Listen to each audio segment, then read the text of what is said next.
Hello, good morning all. This is Rajesh Kumar from JNV Bokaro.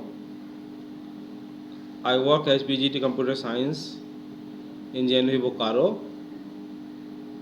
Today we are going to discuss class 11 Computer Science. Topic is data handling. As you know that CBSE has introduced Python as a language in class 11 and 12 Computer Science. So today's topic will be related to Python language data handling. So let's start the video. So what is data handling and how we are going to handle the data in the Python programming language? So data is kind of raw fact, like if you are going to ask somebody's mobile number, the mobile number in terms of number will come, or number or integer will come as a data. If you are asking somebody's name, the name will come as a string. The same way there are so many other datas and data types are there to handle such kind of data in Python. First thing is Python offers following built-in core data types. What are the core data types?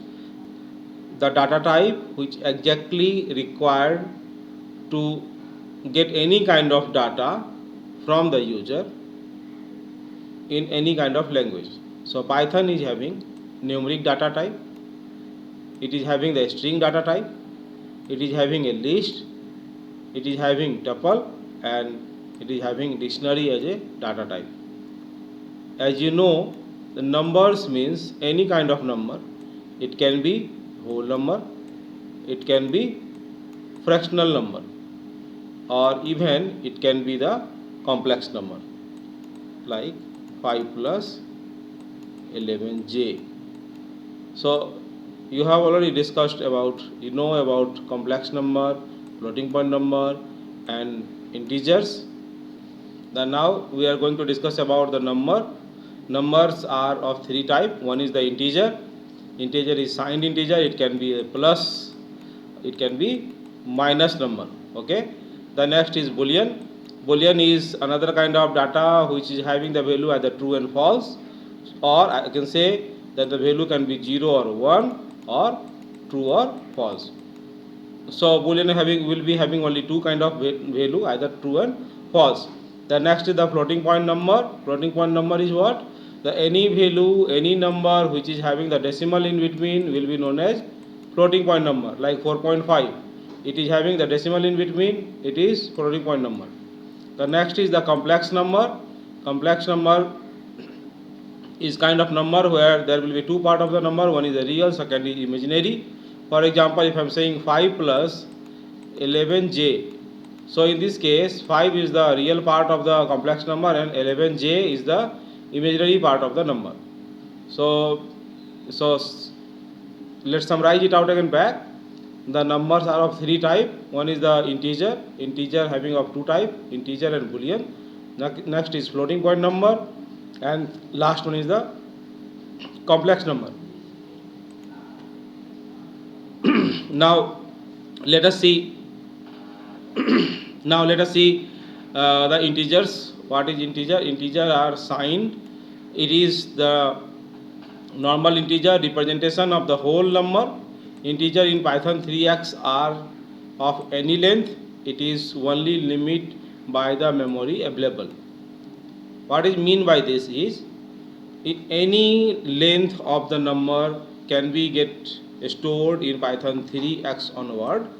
As you know that Python was having the version 2x and 3x. We are using 3.7 or 3.8. So the 3x onward, the number will be having no limit. The limit is only your computer's memory. That means how much RAM is available in memory, that much long data you can handle in integer. Like if I am saying this is my mobile number, so mobile number also can be get handled by the integer. Any number, any 1 digit, 2 digit, 5 digit number can be get handled by the integer. Okay. Next is Boolean type. This represents the truth value which is false and true. The Boolean type is a subtype of plain integer, and Boolean value false and true behaves like the value 0 and 1. Okay.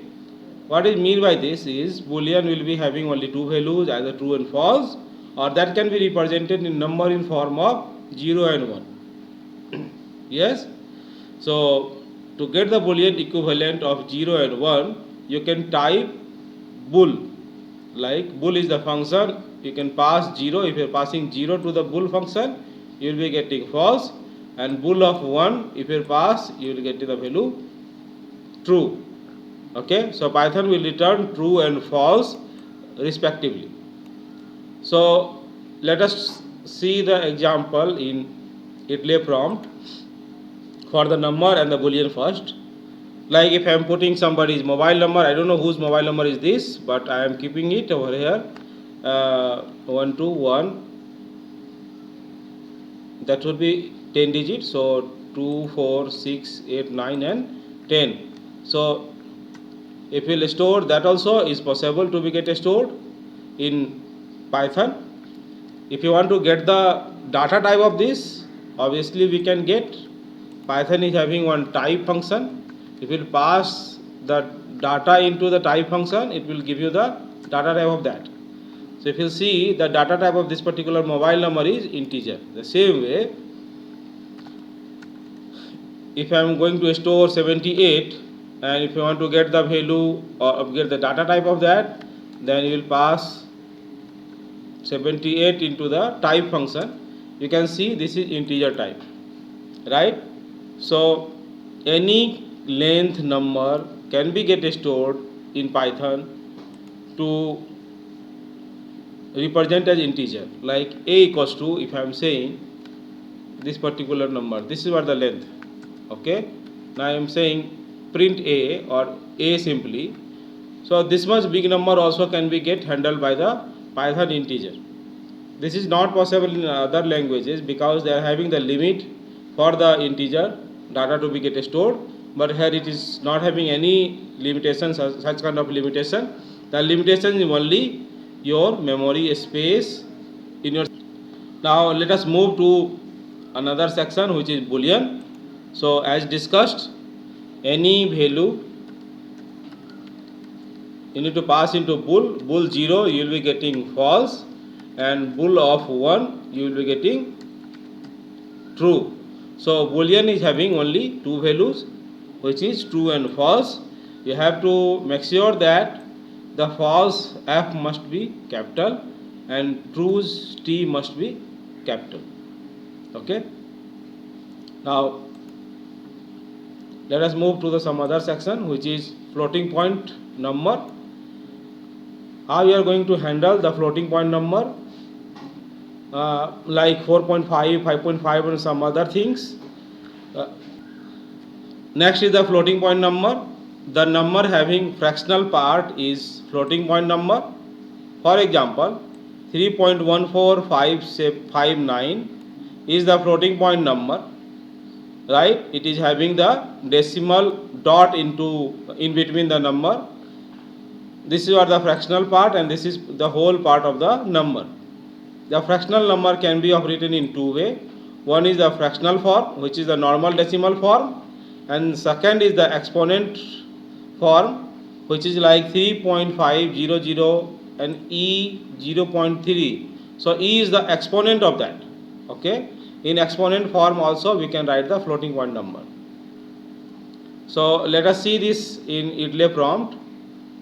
Suppose I want to store pi's value in some variable, like a equals to 3.14.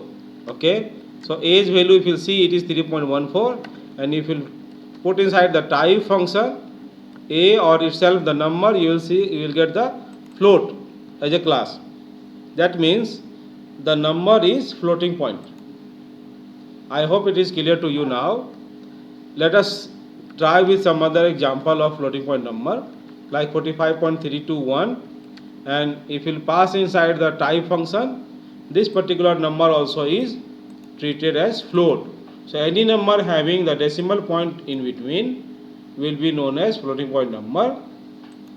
This is the fractional way of writing the floating point number.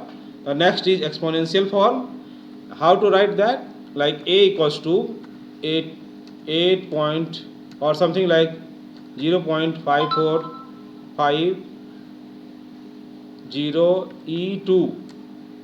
Okay, if you write like this, so e2 means what is mean by that? Multiply by 100. So if you multiply this particular number by 100, it will be 54.50. Okay. So why this kind of representation is given?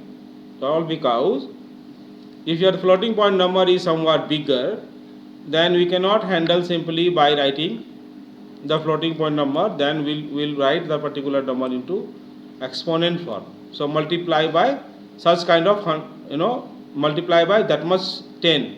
How many numbers after e will be there?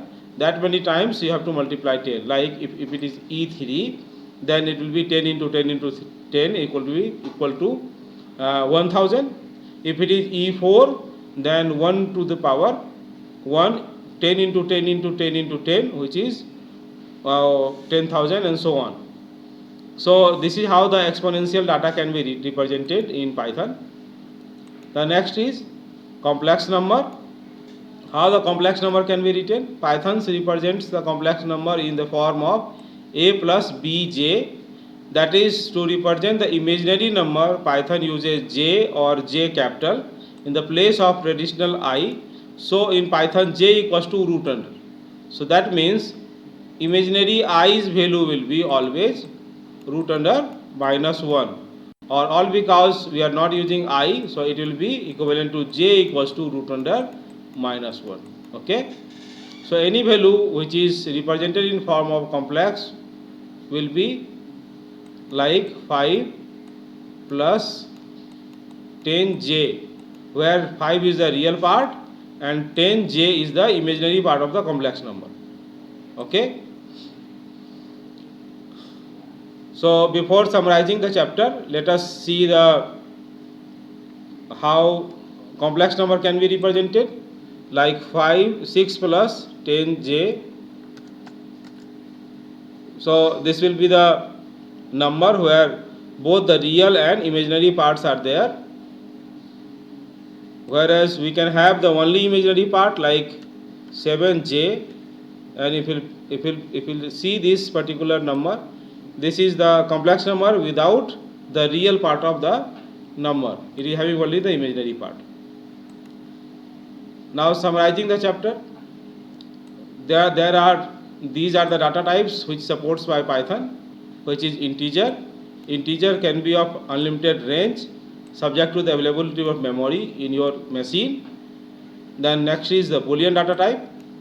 This is having the two values, which is true and false. Next is floating point number, the unlimited range number subject to the availability of the virtual memory on the underlying machine architecture. Again, floating point number will be the number having the decimal point in between. And the next is complex number, same as the floating point number, between the real imaginary parts are represented as floats. Okay. One more thing we have discussed, like floating point number can be represented in two ways. One is the normal float value and second is the exponent value. So hope the chapter is clear to you. Now we can have some assignments for you. The first question is, what are the basic data types in Python? We have discussed in first slide. The answer you can get from the first slide itself. What will be the data type of your mobile number? If you have listened carefully the lecture, you can definitely tell what is the data type of your mobile number. What will be the data type of this particular number 56.33, and what are the complex number whose real number, write any complex number whose real part is 0. Okay. So as you know that complex number having the two part, real and imaginary. So if you can write only the imaginary section, how it will be, you have to write an example. So that's it for today's class. Hope I made it clear to you the data handling of Python. We'll meet in some other class. Thank you so much.